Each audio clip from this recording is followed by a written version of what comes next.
Well, we made it to Friday. Welcome to Spicer and Company. I'm Sean Spicer. And I'm Lindsay Keith. Sean, I almost feel like I should congratulate that we made it through a week. Well, congratulations to you at home, too. But a big day and big news coming out of Georgia today, Sean. The Trump campaign has filed a lawsuit in the state to overturn the election results there. Yeah, this lawsuit claims that the election process was filled with significant fraud and illegal votes being cast and counted. We are going to break all of this down with a constitutional law attorney coming up. Plus, we're going to talk a lot about the left-leaning media bias against the president. But I'm going to tell you this. There is a brand new clip that came out this morning that takes the cake. We are going to show it to you a little later in the show, and trust me, you are not going to want to miss this. Yeah, you're not going to want to miss it. You want to stay tuned for that. It's so blatant, and it's so brandished in your face. People aren't trying to hide anymore, so you're going to see that when we show it to you later on in the show. But people, they're not hiding anymore. The media is clearly just showing their bias. In some ways, that's refreshing, but it's sad as well. No, it takes things to a new level that even I haven't seen, and that says a lot. That actually does say a lot right there. You know, obviously all eyes on Georgia, Sean. Barack Obama did a virtual campaign event there today, along with Stacey Abrams. We saw Vice President Pence there, and then the president going there tomorrow. It's a big weekend because Monday is the deadline to register to vote there. And we know there's been a big push for people out of state to come. So a lot of talk about what's going to happen in Georgia. Yeah, this is going to be the president of the United States. He's going to be down there this weekend. Everybody's trying to rally their troops. All eyes are going to be down there. The Senate is at stake. There's a lot to break down on the show. We're going to cover it all. But first, I want to bring in someone who says Republicans need a wake-up call. Let's welcome the founder of American Majority, the author of a new book, Restoring Our Republic, Ned Ryan. Ned, welcome to the show. Good to see you. Great to be with you, Sean.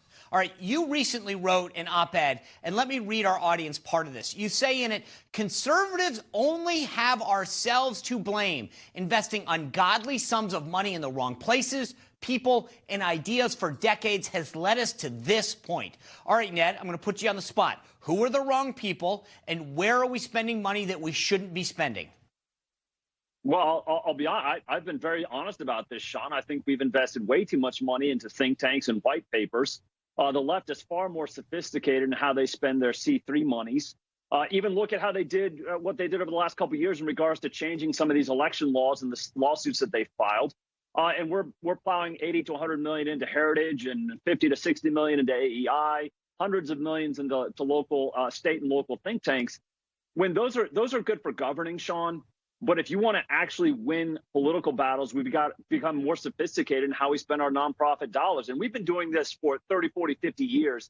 At some point, we have to wake up and understand we need to be much more sophisticated in our giving, whether it's identifying and training people to run for state and local office, which that's what we do at American Majority. But, Sean, I think 2020 has proven yet again the importance of state and local officials and how they've affected our lives, whether it's in lockdowns or how they've affected this rather bizarre and I think highly questionable election process. We have to get better. And if we look in the mirror, we will see the ones that should be to blame. We have to look at ourselves and stop, instead of pointing the finger at other people, look at ourselves and ask, how can we be better moving forward? Okay. So let me just play devil's advocate for a second. I'm a rich guy. I made $1 million or a couple, whatever it is. I don't know that, so I'm going to guess here. And I say, you know what, Ned? Right. Guess what? It's my money, and I want to give money to this think tank because I want to develop, white papers on a flat tax. And who are you to tell me where to spend my money? My response back is politics is policy. If you don't win politically, you're not in the right place to actually advance policy. So why don't we focus on building the infrastructure necessary at the state and local level, even the national level, to actually win politically? Because those who win politically are in the driver's seat to actually advance and promote and push policy that I think would be good for this country. But we haven't done the right things. We've left these things undone that we should have done decades ago, Sean. And I'm saying the best time to do that was decades ago. The next best time, tomorrow. Starting in January of 2021, let's be a lot more sophisticated about how we're spending our money, and then asking ourselves, what does winning look like? Right, but there's what you're talking about is the conservative movement, right? So there's the Republican Party. Conservative thing. Okay, right. So there's the Republican Party, right, which people give money to, or the Trump campaign, whatever. But then there's these right-leaning things. Okay, so walk me through in Ned Ryan's world. how does the money get best allocated, right? So if you are giving money, let's go back to my hypothetical donor for a second, and I say, I want to be the most productive donor to help conservatives not just get elected, but to implement policies. How should I give my money? Well, I would say over the next 2 to 4 years, you better be focused on spending a lot of money on electoral integrity. Because, Sean, the fact is, Mark Elias and the Democrats probably spent about $100 million over the last 2 years to get us to this various point by filing about 300 lawsuits. So I would say electoral integrity by funding lawsuits in some of these cases to undo what the left has done. Voter registration, identifying and training people to run for local office, training the candidates as well, but also demanding accountability. I think this is the one thing that has always frustrated me to a certain extent with donors. They haven't demanded accountability. They would have lost all their money in for-profit business and never have gotten all the money they had if they had the same practices that they approach when it comes to politics and nonprofit giving. Why don't you start demanding accountability and actually define what winning looks like? Because I think a lot of people that are involved in Conservative Inc. and quite frankly, the Republican Party, their idea of winning is a lot different than what you and I would think it is. We actually want to win, be in the right place to actually implement policy. Where a lot of these people at the RNC, in the GOP and Conservative Inc., they want to make good salaries. They actually want to keep their seat at the place of power. So I think we have to have that conversation. What does winning look like? Where can we be smart investing our money over the next 2 to 4 years? And I just kind of laid some of that out for you. Yeah, I mean, you wrote in the op-ed, and I thought this was really interesting. You wrote, instead of thinking about adjusting our priorities, we're sitting here like programmed robots ready to repeat the same mistakes again and again. And we insist on the same entities, the same leaders, the same approach. Why? Because we are deeply unserious. We are the definition of fools. Now, Ned, I think the thing that's interesting is that when I pulled back the curtain on this, you're absolutely right. The Democrats and the left look at this and say, we need to train and equip people to go out in the field. We need to have all of these programs ready to go. Republican donors and conservative donors, I think, say, I want to fund ads. And I go, that's great. But you ran a 60-second ad. But you know what they did? They trained 1,000 people to knock on doors and to run a campaign and to run a movement, right? Yeah, no, that's right. And if people really want to see a blueprint for what the left has done and done very successfully at the local level, go read the Colorado blueprint, what they did in Colorado and took a very red state and turned it very blue by investing in the long term. And I always tell donors, where do you want to be?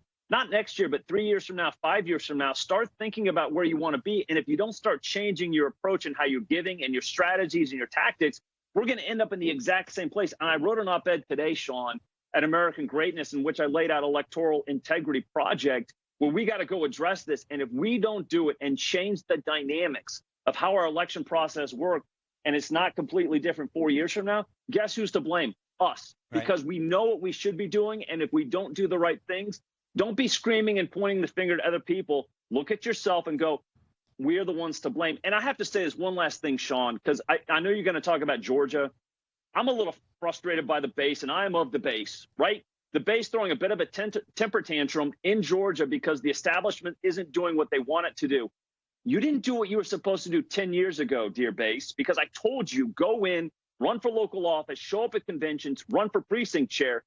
Do not throw a tantrum and walk away right now when America needs you to step up to the plate, actually give Republicans the majority in the Senate on January 5th. Do the right thing. And if you want to punish the establishment, do it in the primaries in 2022. Yeah, one of the things that I think that I love that you wrote in here was this idea that, you know, you approach a donor and the donor is basically like, I don't care about local races. And right now, if you don't care about local races, guess who's in charge in Georgia? Guess who's in charge in Nevada? Guess who's in charge in Pennsylvania? I thought that was so important how you put that, because you're right. If you don't invest in these local folks, at some point they control redistricting. They're the ones who run for Congress next time. And so it is funny that if you don't invest at the bottom, and the left gets this better than we do. We always want to start at the top. I want to give money to Congress. I want to help the president. But the dog catcher becomes the councilman becomes the congressman. So anyway, I appreciate you coming on and sharing this, and I look forward to checking back in with you real soon. Sounds good. Thanks, Sean. You bet. As a reminder, Ned's book, Restoring Our Republic, is out now. Still to come, though. New video allegedly shows suitcases stuffed with ballots at a Georgia polling location. We are going to break this all down and discuss it with constitutional attorney Amir Benno next. Plus, Joe Biden and Kamala Harris give their first joint interview since the election. Why he says that Trump should attend his inauguration despite his constant jabs at Trump. And AOC says Republicans don't know what hard work is. Our company's going to weigh in on that, and it's Friday. You know what that means. The company quiz is just ahead. Stay with us.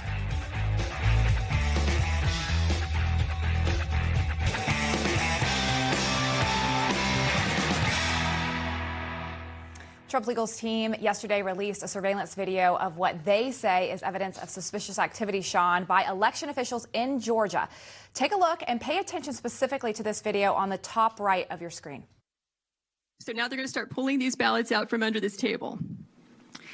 This table, the black one, was placed there by the lady with the blonde braids at about 8:22 a.m. in the morning. So she put that table there. So the same person who's staying behind now, the same person who cleared the place out under the pretense that we're going to stop counting. So what are these ballots doing there separate from all the other ballots? And why are they only counting them whenever the place is cleared out with no witnesses?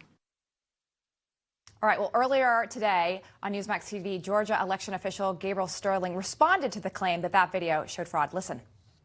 Around 10:15, 10:20, there's two groups of people in this room that are working. There are cutters, the people who are opening the envelopes.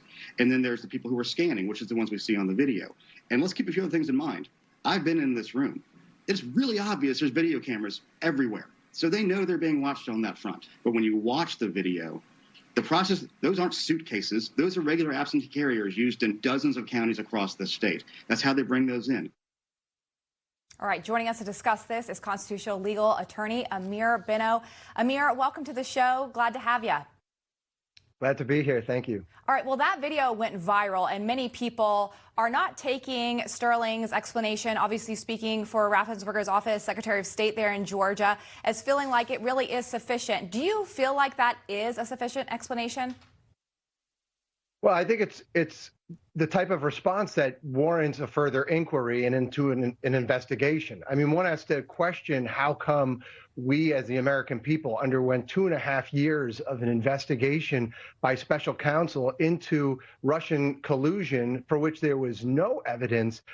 But then here, where we do have the potential of evidence, we have video footage showing what looks to be untoward activity. We have a complete media blackout, and we have no investigation taking place. Amir, I want to continue down this road for a second, but I'm being told that we literally have breaking news happening as we're on air right now. A federal judge has restored DACA and has allowed first-time applicants to come back into the process. What do you think this means for the president's policies right now, for President Trump? Do you think he's going to try to appeal this, or how do you think the administration is going to respond? And I know I'm putting you on the spot, so I apologize. No, that's fine. Look, I think he's going to pursue his legal avenues. This is the problem that exists currently, in which President Trump has done, I think, a great job of trying to spotlight throughout his term, which is you have these singular district judges throughout the country that have the ability to either put a national injunction in place or to create law for the entire country. I think that it's ridiculous that any one federal judge has that kind of power to do that. I haven't seen the decision, obviously, but I would expect that it would go up to the Circuit Court of Appeals and then up to the United States Supreme Court. I mean, they heard challenges to the DACA, to that executive order and to the rescission of it back last term. And so I don't think this is a settled thing at this point. Of course, I haven't read the decision.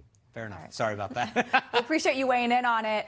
Back to Georgia, these developments that we're seeing today, and Brad Raffensperger's office saying that video that we showed you, wasn't fraud. Because of that, the Fulton County actually recertified the election and said no fraud here.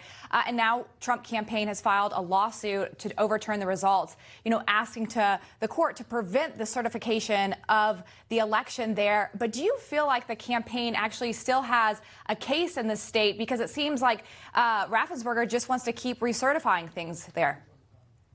Well, it's certainly what the Secretary of State in Georgia is doing is extremely frustrating, and Brian Kemp, the governor, certainly hasn't taken the steps that is necessary to commence an investigation. But I think President Trump definitely has an angle here, and it's not settled by a long shot. There's something called the Electoral Count of Act of 1876. And that act leaves it up to Congress. If we have competing slates of electors that go down to Congress, it leaves it up to the Congress to decide among themselves which slate to approve. And if they can't, then it will go to the governor. Keep in mind, we hopefully will have a divided Congress come January 6th. We are going to have hopefully the Senate. That's why Georgia is so important. Even though the Democrats still have the House, many of these states these swing states have Republican governors. So I still think that in terms of the political strategy of the Trump campaign, there is definitely room for movement. I don't think it's a foregone conclusion that we're going to have a president-elect Biden, and I wouldn't give up hope. Amir, you were talking and my brain started going like this because I started to think about the dates that you were calling out. So the Georgia election is January 5th.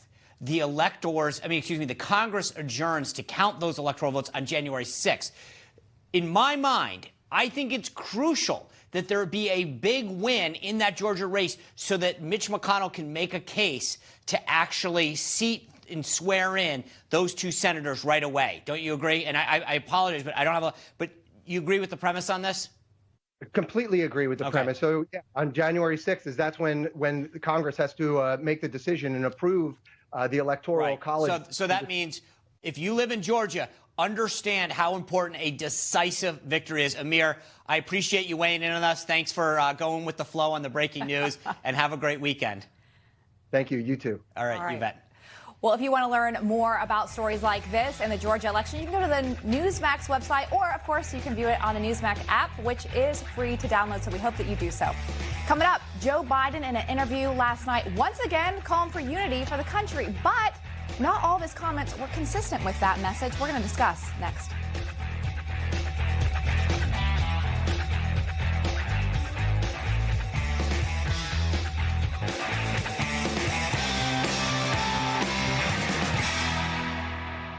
Joe Biden was interviewed by CNN's Jake Tapper last night, Sean, and he was asked about President Trump attending the inauguration. Here's what he had to say. I think it would important only in one sense, not in a personal sense, important in the sense that we are able to demonstrate at the end of this chaos that he's created that there is peaceful transfer of power with the competing parties standing there, shaking hands and moving on.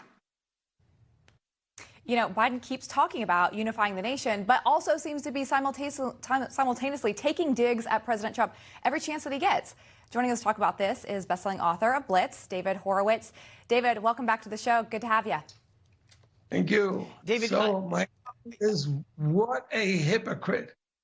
The Democrats, for 4 years, the Democrats have denied Trump any legitimacy as president, any legitimacy in having won that election, and now they've stolen a new election.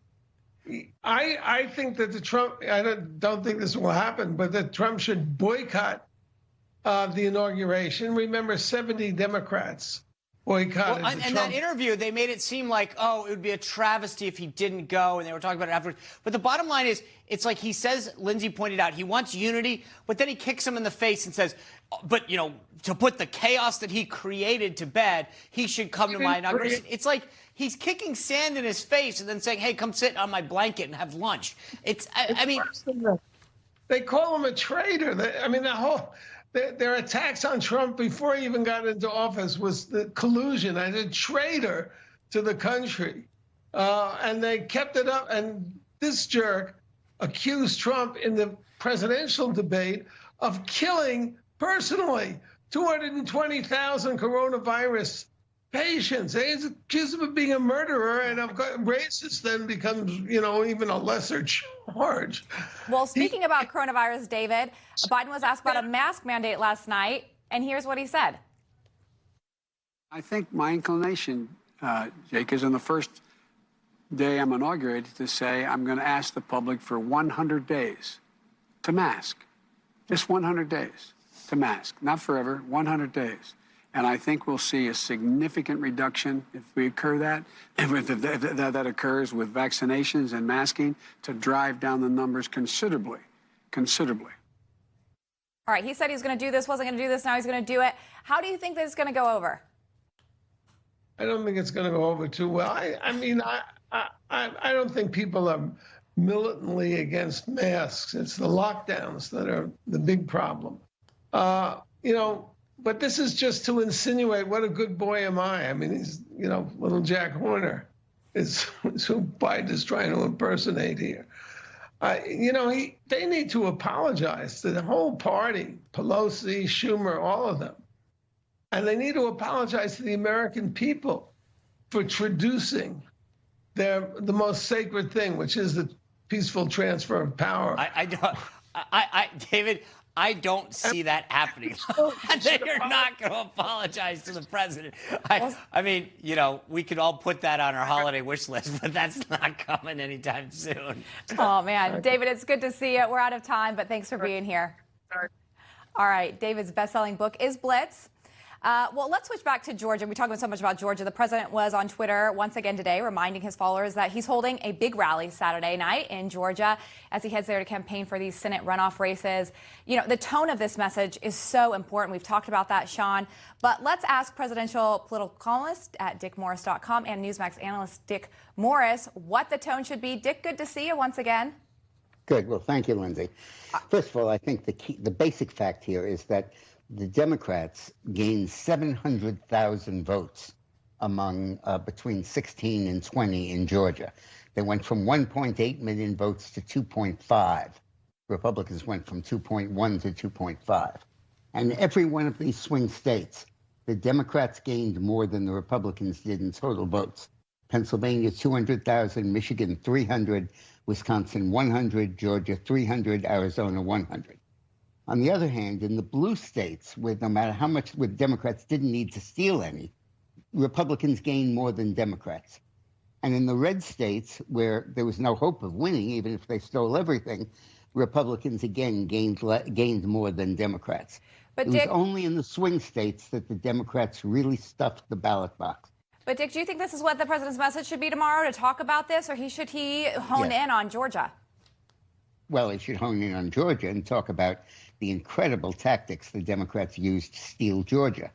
But I think Dick, hold on. Time out. Here's the thing. A lot of people are saying, if that's what they feel, we're going to lose these races, Dick. The president, I talked to him this week. He knows it. We got to get everybody out there to vote because Chuck Schumer controlling the Senate and AOC controlling the House is what she's doing is bad for this president's agenda. Yeah, I agree completely. But one of the things he has to talk about is there needs to be the kind of systemic reform for this election in the procedures that permitted the Democrats to win the state. Otherwise, they'll win it again, stealing in the same way. The legislature needs to, number one, fire the Dominion voting system and require hand tabulation. Number two, require that envelopes that are signed be stapled to the ballot so that if they're ruled invalid, we know they voted for. Number three, they need to supersede the consent decree Governor Kemp signed with the Democratic Party, saying that he wouldn't verify signatures, and in fact verify them strictly. And but finally, there needs to be a provision that 4 days after the election, the Secretary of State give each side a list of who voted so they can find out if they're registered to vote or indeed alive. And if that means delaying the January 5th date, they're going to have to do it. There's nothing magic about January 5th. There is about December 14th, but not January 5th. And Trump needs to raise that issue and say that if you don't cure the things that permitted the Democrats to steal Georgia, they'll just do it again the same way. All right. Well, Dick, appreciate you being here. Appreciate your insights as always, and hope you have a great weekend. Thank you. All right. Well, for Dick's latest column, you can go to DickMorris.com. Well, we told you about this at the top of the show. Coming up, we're going to take a closer look at Good Morning at DickMorris.com. Well, we told you about this at the top of the show. Coming up, we're going to take a closer look at Good Morning America's blatant partisan plug. That's next.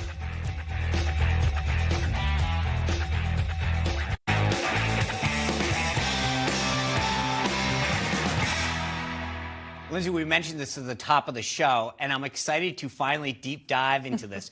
This morning on Good Morning America, they had actress Julia Louis-Dreyfus. You remember her? She played Elaine on Seinfeld. She was there to promote what they call a table read. I think that's Hollywood talk about, you're not actually, I don't, well, let's not kid ourselves. I don't know what the heck that means.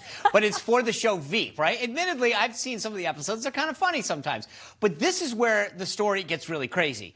This table read benefits a far-left progressive group trying to get Democrats elected, and specifically in Georgia. Take a listen at what happened on Good Morning America today. You reunited with the cast of Veep for a virtual table read on Sunday to benefit America Votes. So can you tell us about that? So we thought it would be really, really fun to get together and read an uncut version of it. So there'll be a lot of material in it that isn't actually in the finished version, and all to benefit America Votes in Georgia, which is a marvelous organization about educating voters, informing voters. All of you at home can get tickets for Veep Live virtual table read happening on Sunday. Go to showupforgeorgia.com. Oh, yay! Guess what, though? That, quote, marvelous organization isn't so marvelous. I tweeted about this today. I just looked up America Vote on Wikipedia, which is a left-leaning website, as we all know. And here's what it says about America Votes. It says it aims to, quote, advance progressive policies and increase voter turnout for the Democratic Party candidates. Full stop. That's what it says. That's what they were telling people to buy tickets for. And let's be cute. Those are weasel words. That's not buy tickets. That's basically make a donation to. You are voting for Chuck Schumer if you do this. Well, to break this all down, let's bring in our company, the host of the Larry O'Connor Show on WMAL, Larry O'Connor, and conservative commentator Alicia Krause. Guys, I have seen a lot of outrageous things with the media. They have taken things to a whole new level in the last couple of years. Jake Tapper from CNN was urging a Republican candidate not to run in a competitive House district in Pennsylvania. But what GMA did this morning, what they literally did is an in-kind contribution. It is weighing in on the election, or as they would call it, election interference. Purchasing a ticket.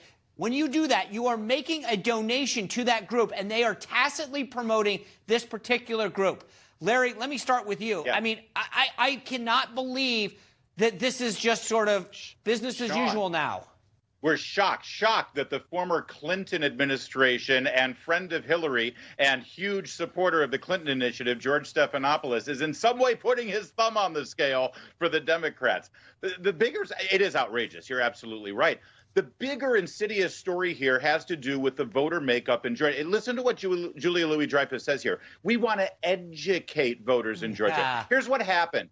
These actors and actresses and Hollywood big shots, they've ruined Los Angeles. They've ruined California by getting Democrats elected in office all the way down. They've made it so bad that they don't make their movies or TV shows in L.A. anymore. They go to Georgia. Yeah.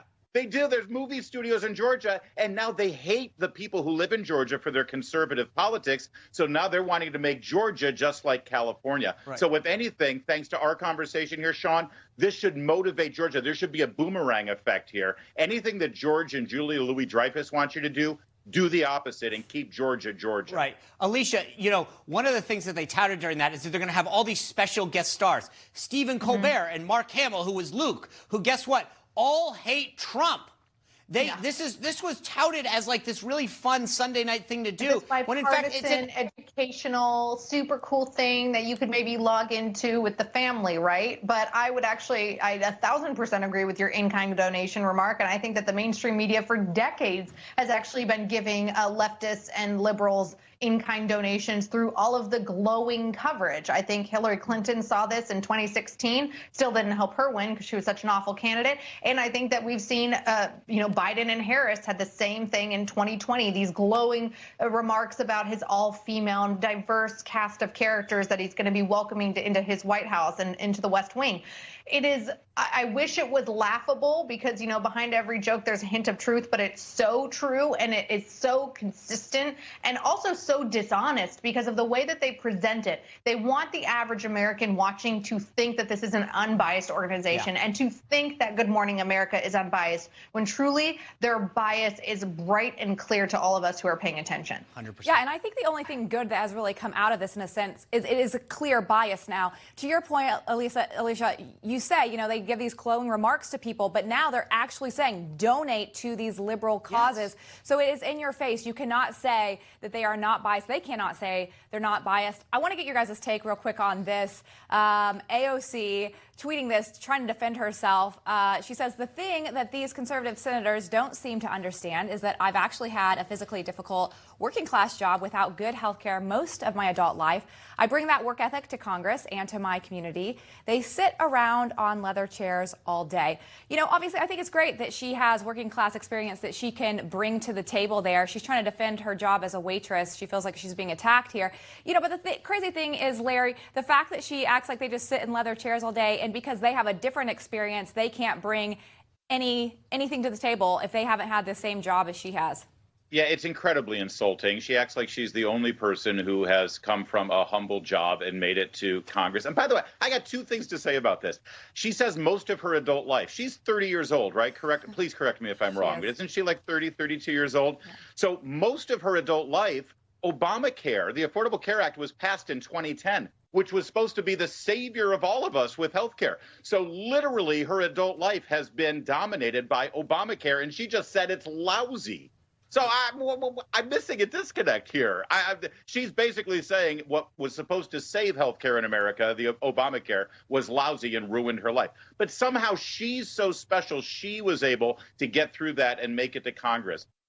This is a humble brag. I had a horrible, horrible background. Everything was working against me, but look at me. I made it to Congress because she's so special. She's not that special. Yeah. Winning an election is not that. It's like succeeding on Dancing with the Stars. All right, Alicia, 15 seconds because we're almost out of time. I got to give Alicia some time. I just like to piggyback on that it's also laughable that she thinks that if she thinks that being a waiter and a bartender is so hard, then how come she's helping Nancy Pelosi hold up PPP funding for those small businesses in which I think a third of New York City businesses are shut down and probably never going to reopen because of COVID? Great question. You should ask her. You know, by the way, Congresswoman-elect Beth Van Duyne from Texas, who we just had on the show, she fired back. She's like, oh, yeah, you want to hear about my experience? I worked 2 jobs. I got up and worked a 3rd job. I mean, like, don't go toe-to-toe with our guys, folks. It's not a good place to be. All right, I want you both to stick around. The best part of my week, at least, is right after the break. Don't go anywhere. It's our company quiz. Stick around.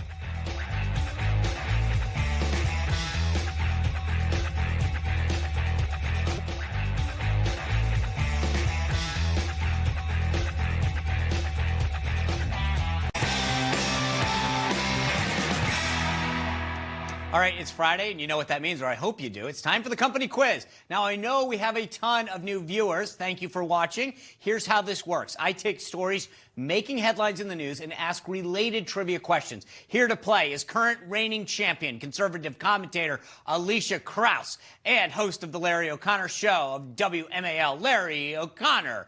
And Lindsay, of course, is playing along. Alicia, I know you've got some very great decorative letters to show off today from your kids. Oh, that's awesome. You know, they brought me luck with the Thanksgiving theme when I won the day after Thanksgiving. So hopefully the Christmas theme will just continue. We'll have a Christmas magic moment. And if you win again today, please send me some handmade letters. All right, question 1. Let's get rolling, kids. Enough with the talk there. We spoke with Congressman Matt Gaetz earlier this week about the timeline of constitutional challenges. Well, we are now a month away from those electoral challenges and votes being officially counted in Congress. And unless there is no challenge, the president-elect will become official. Which president never voted in his own election? A, Woodrow Wilson, B, James Buchanan, C, Zachary Taylor, or D, Millard Fillmore? D? Let's get those. Yeah, D is Millard Fillmore. C is Zachary Taylor. B is James Buchanan. And A is... All right, Larry is using American Sign Language. That is a D. I am, because they told me it was just A and B. Okay, well, that was Alicia trying to cheat. Exactly. Alicia, you got an A up there? Well, unfortunately, none of you got it, so it doesn't matter. It's C. Zachary Taylor. He was a career military officer who never voted in an election before his own in 1848 when he was elected. His explanation was that he didn't want to vote against a potential commander-in-chief. No one gets on the board early. Question 2. It's been reported recently that 2 COVID-19 vaccines may be available by the end of this year. As we know, a vaccine is a substance that helps build someone's immunity against one or more diseases. The term vaccine derives from the Latin word for what animal? A, cat, B, cow, C, dog, or D, bat. 2 years of Latin, and I'm not sure that I could have gotten this one. But let's get those letters up and tell me what you think. Get them up. Lindsay's up. We're all up. Larry with his C. We've got an A and a D. And again, no one's on the board early. That's right. It's cow. Scientist Edward Jenner coined the term in 1796 when he developed the first vaccine, a serum that protected farm workers against cowpox. I didn't even know that existed. It turns out it also protected folks against even deadlier disease, smallpox. Good for him. Wow. All right, question 3. Let's get on the board, kids. Georgia is on everyone's mind right now with challenges to the election results, and the president headed down there this weekend to campaign for the 2 Senate races that are in runoffs. There have been many hit songs about Georgia's, perhaps none bigger than Charlie Daniels' song about the devil went down to Georgia. However, Charlie was not from Georgia. Where was Charlie born? A, North Carolina, B, Tennessee, C, Alabama, or D, Florida? Let's see how many of you are Charlie Daniels fans. Let's get those letters up. And Larry O'Connor is the only one that gets it. He's on the board first. Charlie was on the show earlier this year and then sadly passed away, as you know. He was born in Wilmington, North Carolina in 1936. So there you go. All right, question 4. We've spoken before about faithless electors. These are the people chosen for the Electoral College from their state who pledge to cast ballots for the winning candidate and then change and go rogue and vote for someone else. But in modern history, only one faithless elector decided to cast their vote for no one. Where was that elector from? A, California, B, Wyoming, C, Washington, D.C., or D, Vermont? Let's get those letters up. A, B, D, and we're missing that C, which would have been right. Washington, D.C. In the 2000 election, Democrats were upset when Al Gore lost the election, but one elector, Barbara Lett Simmons, decided to protest the fact that the nation's capital didn't and still doesn't have a vote in Congress. She told the crowd that taxation without representation is tyranny and signed her ballot as the colonist of D.C. All right. It's behavior like that is why they shouldn't be a state. That's exactly why they shouldn't be a state. So much to go into, but you learn so Leave it much. to the swamp. All right, we're at question 5, and Larry O'Connor is on the board with 1 point to 0 and 0. Stop. This all right. is terrible. All right, this is sad. I'm about to say. Alicia. All right. Question 5 I'm this week. disappointed in myself. This week, just pick a number. This week, college football coach legend Lou Holtz received the Presidential Medal of Freedom from President Trump. In Holtz's career, he served as head coach to no less than 6 different college football teams and led them all to bowl games. Which team did Coach Holtz lead to victory in the 1988 season? A, Florida State, B, Penn State, C, Michigan, or D, Notre Dame? Wait, 88? In 1988. Like it matters, like you know. Come on. Oh, I know this. You do? All I know right, this. get it up. This I know. You know what? Mr. American Sign Language and Lindsay both get that right. A D to them. That's right. The Fighting Irish of Notre Dame were the winners. Yep, his championship team went on 12-0 that year and won the Fiesta Bowl 34-21 against the West Virginia Mountaineers. Congratulations. Got a sports question right. That's there all you go. Question 6. Camp David, located in the Catoctin Mountains, part of Maryland, has been known as a presidential retreat, as well as the ideal place to host foreign leaders. Which former president's grandson was the retreat named after? A, Franklin Roosevelt, B, Herbert Hoover, C, Dwight D. Eisenhower, or D, Lyndon B. Johnson? Larry, this is one that I don't know why, but I think you live in Maryland. You're older, you should get this one. So I'm going to put my stock in you on this one. He just called you old, Larry. Yeah, I did, but I was right. Both him and Lindsay, you all got it right. Thank goodness. All right. That's right. It was David Eisenhower. Franklin Roosevelt established the residence at USS Shangri-La, modeling the new main lodge after his winter vacation home in Warm Springs, Georgia. President Eisenhower, however, subsequently renamed the institution in honor of his grandson, David. All right, we're at question 7. Larry's at 3. Lindsay's at 2. Alicia, our reigning champ, unfortunately, is at 1. Let's go to question 7, though. The media has been making a stink about Joe Biden's potential cabinet picks. Should he be certified as the next president? Some say that his picks are incredibly diverse. Some say they're not enough, which was we covered this yesterday. It's interesting. All right, but which was the first president to name a woman to his cabinet? A, Franklin D. Roosevelt, B, Dwight D. Eisenhower, C, Lyndon B. Johnson, or D, Harry S. Truman? Let's get some letters up there. And Larry O'Connor coming in strong at the end. That's right. It was A, Franklin Delano Roosevelt. He named Frances Perkins as Secretary of Labor. And by the way, fun fact, Frances Perkins was the longest serving Secretary of Labor ever. 12 years she served. See, you got to learn something when you watch this show. Larry O'Connor, congratulations on taking the championship. Congrats, Larry. Congrats. Wow. No letters for sorry, me, Alicia. No letters for me next time. I'm sorry, Alicia. Tell the kids to keep working. Don't send me the letter. They need to study harder and less time on letters. All right, guys, thank you so much. It's been a pleasure having you. Lindsay and I will be right back.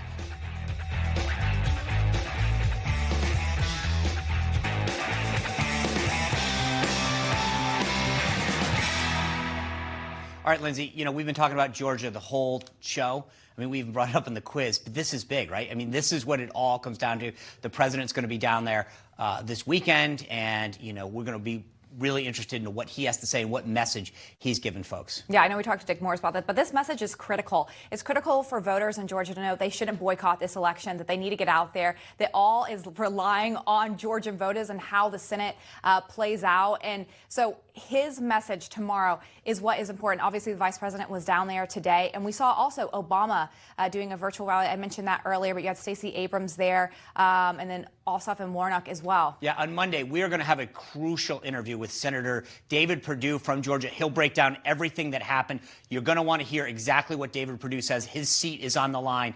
Then Congressman Ken Buck from Colorado, he'll be here to talk about his new bill aimed at combating slave labor with respect to companies like Nike. Yeah. And then later we're going to talk to California GOP Chairwoman Jessica Millen Patterson about how California flipped 4 new seats this election, Sean. Yeah. Plus founder and editor of Fourth Watch Media, Steve Krakauer, will be here to break down the latest media stories. That's right. And then later in the week, we're going to have Senator Mike Braun from Indiana. He'll be here. Congressman Jeff Van Drew from New Jersey. He'll join us. And on Tuesday, we've got Seb Gorka. He's going to be back to give us his latest on all of these hypocrisies from the left. They keep doing this with COVID and so many other things. They say one thing and they do another. Yeah, that's exactly right. We're excited to have him back. And then we're going to have friends of the show like Trish Regan and Dave Rubin to be here as well. And then Congressman from Illinois, Rodney Davis, will be here as well. And Texas Congressman Roger Williams. And then the president of Judicial Watch, Tom Fitton, will be here.